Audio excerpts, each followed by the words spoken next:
For decades, GNC has been the one-stop shop for vitamins, muscle-building protein powder packs, and practically every variety of weight loss product. From New England to Southern California, chances are if you ever needed a potassium boost, there was a GNC at a mall nearby.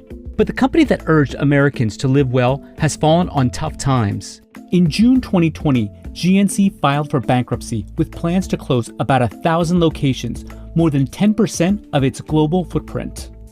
After years of falling sales and mounting debt, the company saw a steep drop in revenue after the coronavirus pandemic forced thousands of its locations to temporarily close. But anxiety around COVID-19 has actually pushed health and wellness concerns to the top of most people's agenda, and that has caused sales of immunity dietary supplements like vitamin C to skyrocket. So after 85 years in business, why wasn't GNC able to capitalize on the latest dietary supplement boom, and what factors led to the company's bankruptcy filing?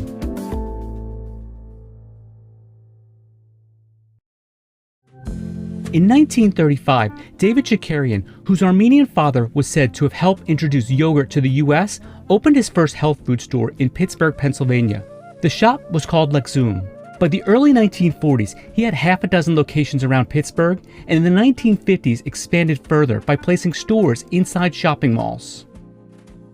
In the 1960s, the brand took the name General Nutrition Centers and increased its customer base as the physical fitness movement and healthier eating habits took hold across the U.S. And by the 1970s, sales of vitamins and other supplements had risen to 50% of the company's revenue. GNC went public on the New York Stock Exchange in 1980 at $15 a share and soon grew to more than 1,000 locations. GNC's differentiation was an educated salesperson in the store. And so if you were serious about your health or your fitness, you would go into a GNC and you knew you were talking to a knowledgeable salesperson who could guide you in the right direction. But GNC's profitability took a hit starting in the 1980s. The chain was seeing increased competition from supermarkets and drugstores that were offering customers healthier food options. As the vitamin and dietary supplement market intensified over the next 2 decades, GNC was sold to a string of buyers. Dutch baby food maker Numico bought the company for $2.5 billion in 1999 and then sold the company a few years later due to slow sales and high debt. In December 2003, investment company Apollo Management bought GNC for $750 million. And in 2007, Ayers Management and the Ontario Teachers Pension Plan acquired the company for $1.6 billion. To solidify its place in the market, GNC moved its muscle-building products to the back and shifted its advertising to focus on women.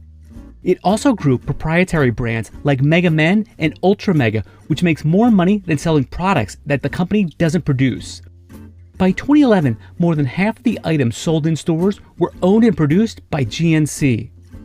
Another thing GNC did was make products for third-party vendors like Sam's Club, Drugstore.com, and Rite Aid.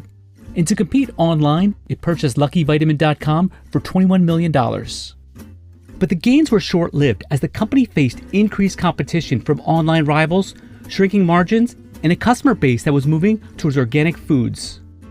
By the end of 2019, GNC's stock price was less than $3 a share, and the company had a market cap below $250 million.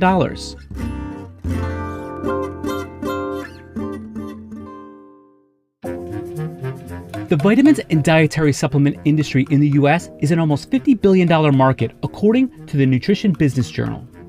Brick-and-mortar retailers like GNC, The Vitamin Shop, and Vitamin World have faced an onslaught of competition from big box retailers like Walmart and Target, grocery stores like Kroger and Whole Foods, and e-commerce giants like Amazon. I think if you go to a beach and you look at the number of grains of sand, there are probably a similar number of people that are selling natural products. And that's a big overall risk when you buy things from the internet, because the quality is all over the place when you buy things online. By December 2019, GNC's same-store sales were down for 3 out of the previous 4 years, and the company was facing competition from every angle.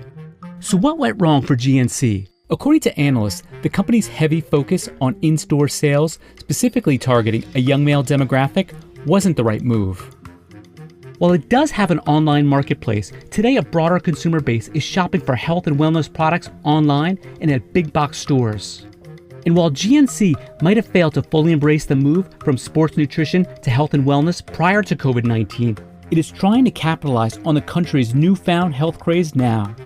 In a statement provided to CNBC, the company said GNC's Chapter 11 filing in North America has allowed us to accelerate our business strategy and preserve business continuity for the benefit of our employees, customers, and partners.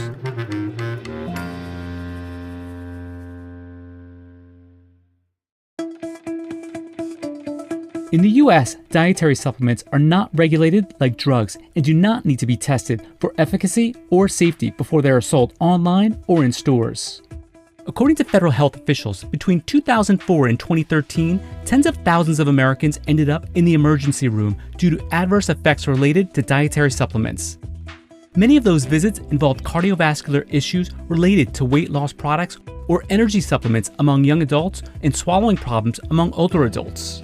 If I was going to categorize the dietary supplement market, I would categorize it as the Wild West of medicine. The 1994 Dietary Supplement Act made manufacturers and distributors of dietary supplements responsible for the safety and labeling of their products. The statute also said the FDA is responsible for taking action against a misbranded or contaminated supplement after it has reached the market. We were extremely influential in getting the 1994 Dietary Supplement Health and Education Act passed. That's the law that currently still governs. It was an industry-wide effort, but we paid for like 80% of it, so we had an outsized voice in that passage and the strategy behind it. And that really set the framework for competition to come in. We thought it would get rid of this idea that, it's an unregulated industry, because it's a very regulated industry. And it did go a long way towards that. After the law passed, the number of dietary supplements in the U.S. skyrocketed from about 4,000 in 1994 to more than 90,000 in 2014. The reality is that since nobody knew what was in the product or what wasn't in the product, and the main thing that people were looking at was whether or not it contained on the label what it was that they wanted and the price point of that product, that people were buying substandard products for years. And there was actually a tremendous amount of fraud and abuse in the system. And in a number of areas, that fraud and abuse is still continuing. In 2015, GNC reached an agreement with the New York State Attorney General's office to use DNA barcoding to authenticate the plants used in supplements. The move came after a study commissioned by the Attorney General failed to detect genetic depicted on the labels in most of the retailers' herbal supplement products. The following year, GNC agreed to pay a $2 million settlement as part of a federal crackdown on supplements containing hidden or unsafe ingredients. GNC did not admit to any wrongdoing, but agreed to do a better job policing its products. So with tens of thousands of products available in the market, can dietary supplements actually improve your health? According to one expert, not necessarily. They've looked specifically at the value of taking vitamins and minerals. And for the average American, there's no value in them taking them because they're getting those nutrients through other sources. But it doesn't mean that there's not individuals in the country who specifically benefit from vitamins and minerals. There are a number of cases where vitamins and mineral supplements are beneficial. According to one expert, the best therapy for slowing macular degeneration is a cocktail of different vitamins and minerals. People who have osteoporosis need high amounts of calcium and vitamin D, and people losing weight can also benefit from supplements.